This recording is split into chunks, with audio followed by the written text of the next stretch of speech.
We've been doing a lot of lasers lately. Let's try out the Artillery Sidewinder X2 3D printer.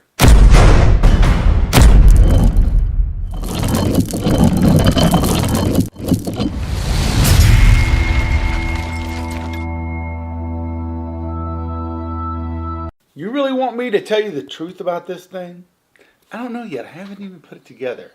So that's what we're going to do. We're going to put this sucker together. I will give you my honest and true opinion, although Artillery did send me this for free for a review so I could tell you what I think about it. I told them that I will only do it if I'm allowed to speak the truth. So I shall speak the truth. Hallelujah! I will speak the truth! But I can't do that until we put it together. So let's get it together. This thing is blue.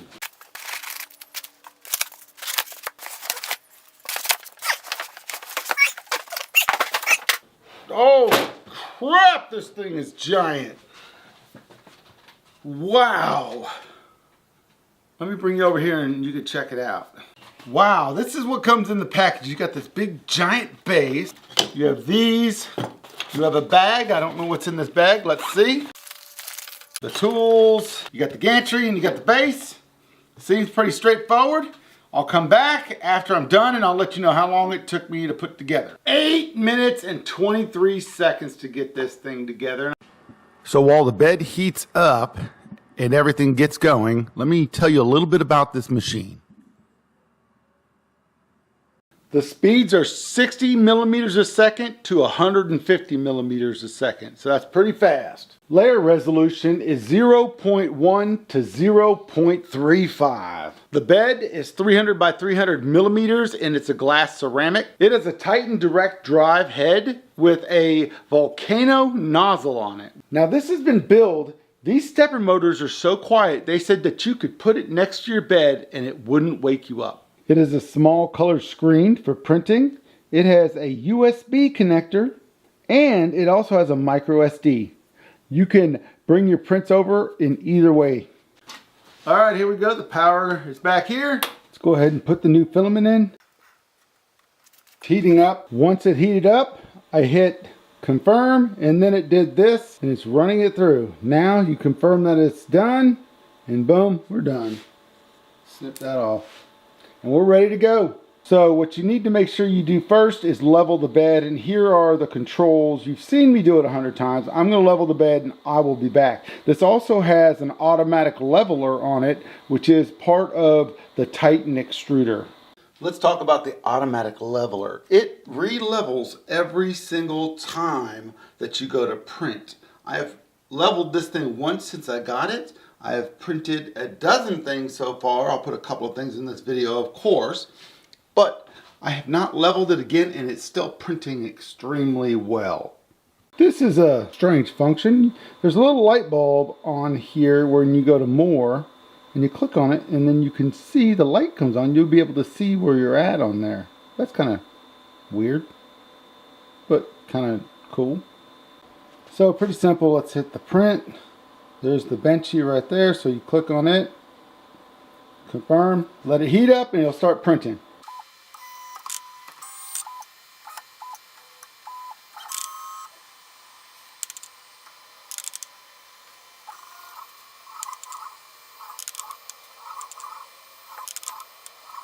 Wow, I have never had a print come out perfect the first time. Look at that. Bring it up here so you guys can see it better.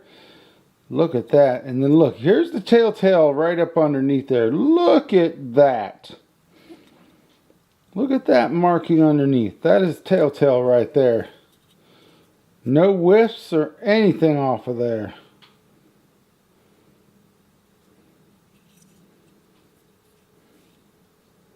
I know what you're thinking. Why is he so excited? Because I did nothing to this bed. It stuck to this bed for this print without me doing anything to it. Usually I have to use that glue stick or I have to use hairspray, and I've done nothing. And I may have to do some more of that later down the road as I use this more, but I have not used it yet, and that's good. If you know me, I use all sorts of pieces of equipment in my shop, and I like to print stuff that is useful for my shop. Yeah, instead of the benchy, you know. I like the benchy, but it's okay. So what I'm going to do is I'm going to print on here is I'm going to print some hold down, one hold down just to see how I like it for my CNC. And if I like it, I'll print a whole bunch. So that's the next thing we're going to do is a hold down for my CNC. What I want to show you now is when you lose power, and it happens every now and then, once the power comes back on,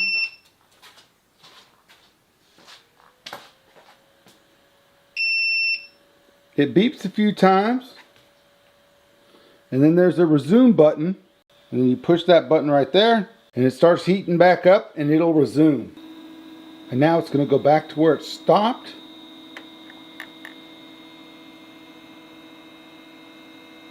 And it's going to start printing again.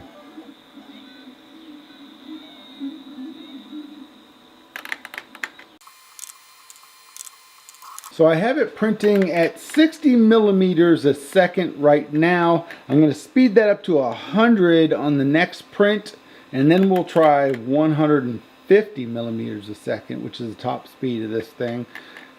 Not the optimal speed. 100 is the optimal speed though. Alright, here we are.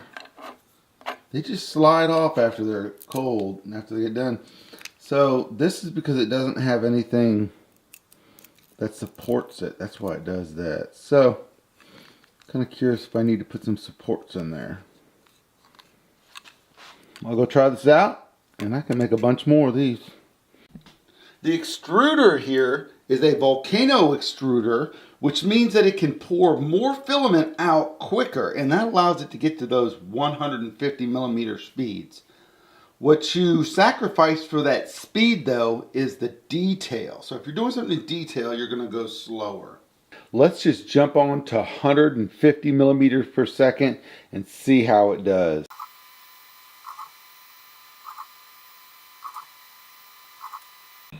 This thing is cooking. We're going to see how it ends up turning out, see how many stringers there are. It's had a little bit of an issue. You can see on that first one there's some wisps, but otherwise it seems to be doing pretty good. Where the real speed comes in is when it's doing the lattice portion on the inside. Man, this thing is cooking. Alright, so one let loose here I found. But this one is done. That one is done. And I got two of these. So two of them came out okay. And that was at the highest speed you can do at 150. Not too shabby. It would have been better if this one was 2, but it didn't. There it is. I just used the little scraper thingy here to get this off here. And what this is it's for putting a pencil in there and drawing a straight line. So I've got it running at 100 millimeters a second, and it's doing pretty good. I've sped it up a little bit. You lose a little bit of the detail when it's going that fast, I've noticed, but it still goes fairly fast. I want to show you something. Watch this. So this bed has what's called lattice heating. And when it heats, the filament sticks to it, and when it cools down, it releases. I don't know how it works. It's like magic. All right, it is about 3 in the morning. I got up because I am done testing this thing, and it is time for me to tell you the good, the bad, and the ugly of this machine. But as always, I want to start off with the bad and the ugly. So sit back, relax, and enjoy your Moon Pie Creations presentation. All right, let's talk about the bad. You know what they say, size matters. And when you're talking about 3D printers, that's exactly true. You want a larger print bed and a taller print area, and that's great. But with that comes certain trade-offs. This thing stands 35 inches tall. It's about 19 inches wide and about 22 inches long. Now that can be good or that can be bad because it is very heavy. I like a smaller machine so I can put it up on my shelf. This will not fit on any of my shelves at all that I have right now. Next thing I want to talk about is the filament sensor.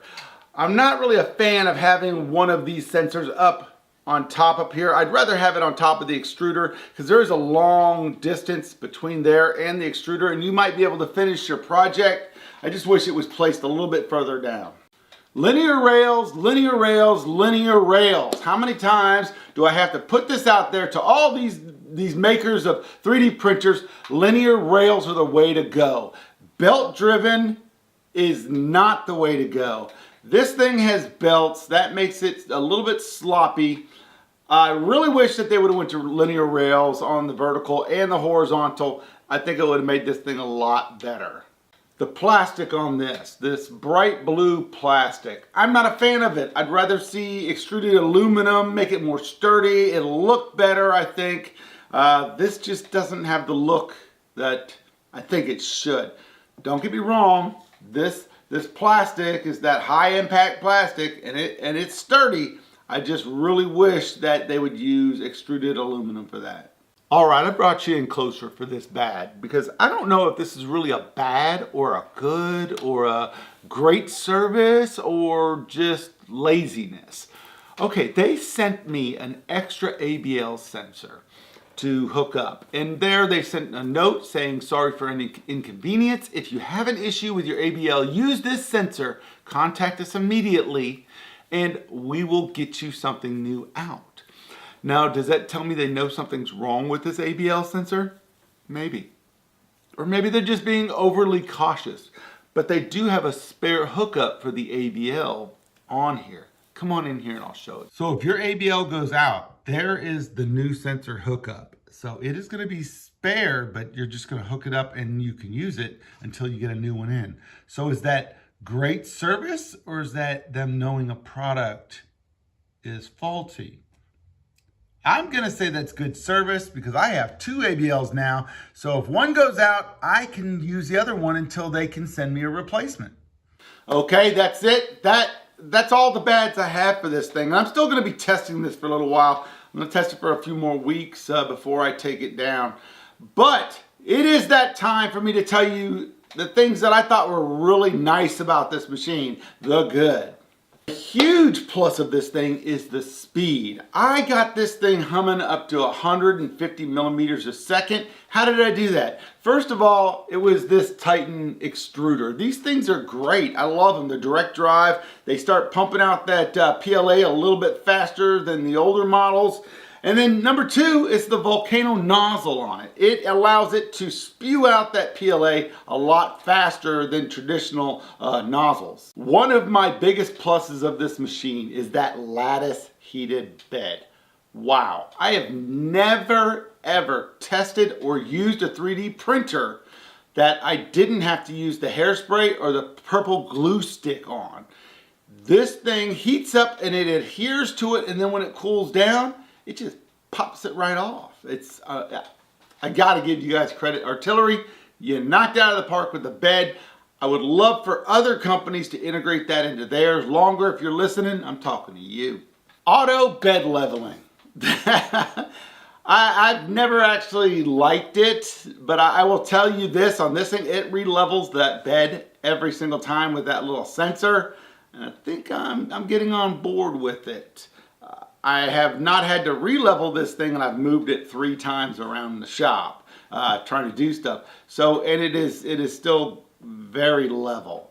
So that is, they're just trying to get me on board is all it is. Another huge plus to this thing is, they say it's 95% complete.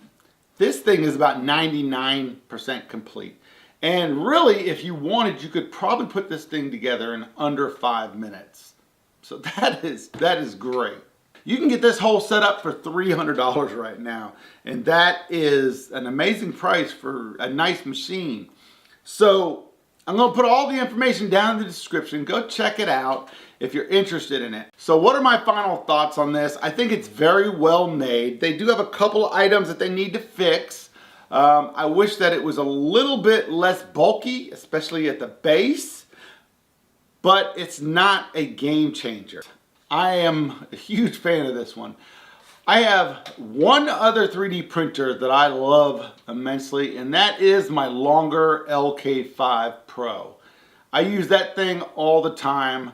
I think that this one is on par, or it might just be a little bit better than that one. Alright guys, it's time for me to get over to my lathe. I've got some stuff to turn. I appreciate you stopping by, and if you could, hit that thumbs up button. Share the video if you feel like you need to. And if you think I deserve it, hit that subscribe button. If not, I'm just happy that you watched my video. And until next video, stay cool.